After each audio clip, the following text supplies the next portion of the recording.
Ibrani pasal yang keempat, ayat yang ke-14, ayat yang ke-15, dan ayat yang ke-16. Judul perikopnya adalah Yesus sebagai Imam Besar Agung.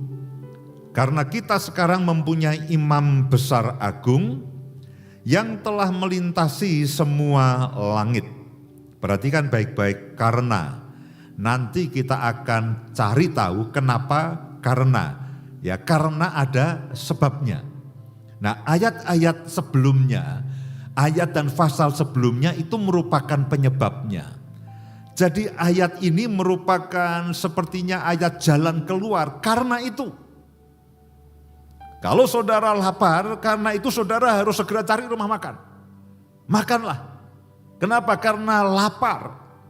Karena itu sekarang kita mempunyai Imam Besar Agung yang telah melintasi semua langit, yaitu Yesus, Anak Allah. Baiklah kita teguh berpegang kepada pengakuan iman kita. Sebab imam besar yang kita punya bukanlah imam besar yang tidak dapat turut merasakan kelemahan-kelemahan kita. Sebaliknya, sama dengan kita, dia telah dicobai, hanya dia tidak berbuat dosa. Dan ayat yang ke-16 ini termasuk ayat yang sering sekali saya sebutkan. Dan juga di dalam doa-doa saya ini merupakan salah satu ayat yang paling sering saya sebutkan.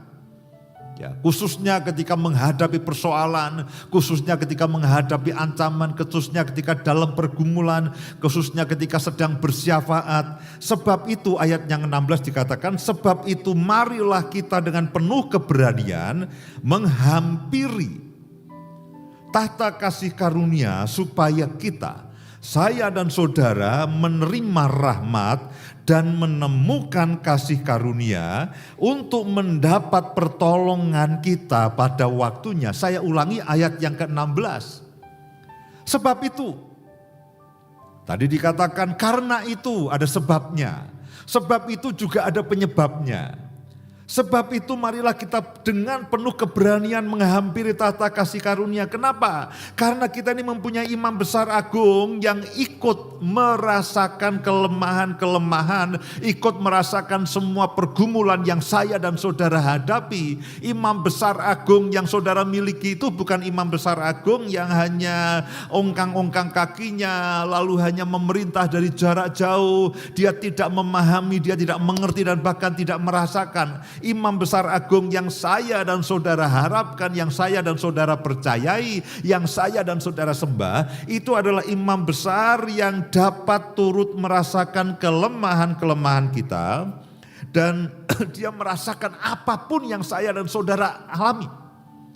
Sebab itu, karena imam besar agung yang saya dan saudara sembah, itu mengerti persis apa artinya ketakutan. Dia tahu persis apa artinya khawatir. Dia tahu persis apa artinya kegelisahan. Dia tahu persis apa artinya intimidasi. Semua perasaan yang tidak enak yang saya dan saudara hadapi, yang pernah saudara hadapi, yang sedang saudara hadapi, dan yang akan saudara hadapi, apapun itu. Rasa di dalam hati saudara, perasaan ketakutan, intimidasi, cemoohan, lalu ketakutan, lalu kecemasan, kegelisahan, apapun itu. Jenis apapun yang ada di dalam hati saudara. Itu imam besar agung yang saya dan saudara sembah itu ikut merasakan. Jadi kita bukan memiliki imam besar agung yang hanya teoritis. Kalau teoritis kita bisa katakan, apa dia tahu Pak? Rasanya ditinggal. Apa dia tahu Pak? Rasanya dihina. Apa imam besar agung kita tahu rasanya dicemooh? Apa dia tahu rasanya imam besar agung itu rasanya hidup di ujung tanduk? Apa dia tahu imam besar agung yang kita harapkan itu tahu semua keadaan yang saya hadapi hari ini? Alkitab mengatakan bahwa imam besar agung yang saya dan saudara sembah itu turut merasakan semua kelemahan-kelemahan kita. Ikut merasakan semua kelemahan kita. Saya dan saudara bukan orang yang sempurna. Saya dan saudara bukan orang yang setiap kali ada masalah lalu kita katakan haleluya, itu bukan. Itu kelemahan. Dia kita bukan umat atau orang yang kalau kita menghadapi masalah lalu kita katakan puji Tuhan, masalah ini akan berlalu dengan sendirinya. Tidak.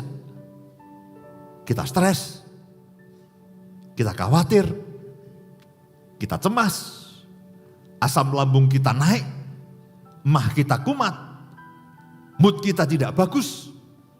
Apapun yang saudara dan saya alami, perasaan hati kita, pikiran yang kacau apapun. Nah, Alkitab itu mengatakan semua kelemahan yang saya dan saudara miliki, semua kelemahan, semua hal yang tidak bagus, semua respon yang tidak bagus yang saya dan saudara alami, respon yang tidak memadai yang saya dan saudara alami ketika menghadapi persoalan, ketika menghadapi pergumulan, ketika menghadapi tantangan, semua yang saudara alami yang tidak bagus, yang namanya kelemahan-kelemahan itu, Alkitab mengatakan Yesus itu mengerti, dia turut merasakan kelemahan saya dan saudara.